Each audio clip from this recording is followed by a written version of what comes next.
वेदऊचुः नमो देवी महामाये विश्वोत्पत्तिकरे शिवे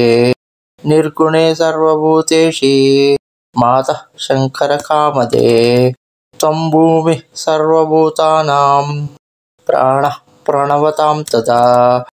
धीश्रीकान्तिः क्षमा शान्तिः श्रद्धा मेधा धृतिः स्मृतिः तमुद्गीते अर्धमात्रासि गायत्री व्यहृतिस्तदा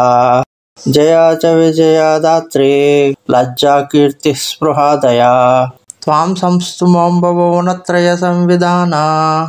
दक्षां दयारसायुतां जननीं जनानां विद्यां शिवां सकललोकहितां वरेण्यं वाग्बीजवासनिपुणां भवनाशकत्रीं ब्रह्माहर सहस्रनेत्रः वाग्वह्निसूर्या भुवनादिनादः ते तवत्कृताः सन्ति ततो न मुख्या माता यतस्त्वं स्थिरजङ्गमानां सकलभुवनमेतत्कर्तुकामा यदा त्वं सृजासि जननी देवविष्णुरुद्राजमुख्यान् स्थितिलयजननं तैः कार्यस्येकरूपा न खलु तव कथंचिद्देवी संसारलेशः न ते रूपं वेत्तुं सकलभुवने कोऽपि निपुणो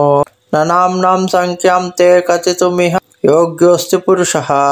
यदल्पं किलालं कलयितुमशक्तः स तु नरः कथं पारावारकलनचतुरः स्याद्धृतमतिः न देवानां मध्ये भगवति तवानन्तविभवं विजानत्येकोऽपि त्वमिह भुवनैकासि जननी कथं मिथ्या विश्वं सकलमपि च एका रचयसि प्रमाणं त्वम् एतस्मिन्निगमं वचनं देवी विहितं निरीह एवासि त्वं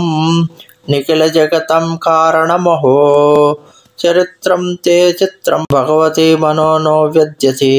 कथं कारं वाच्यः सकलनिगमगोचरगुणः प्रभावः स्वयं यस्मात् स्वयमपि न जानासि परमम्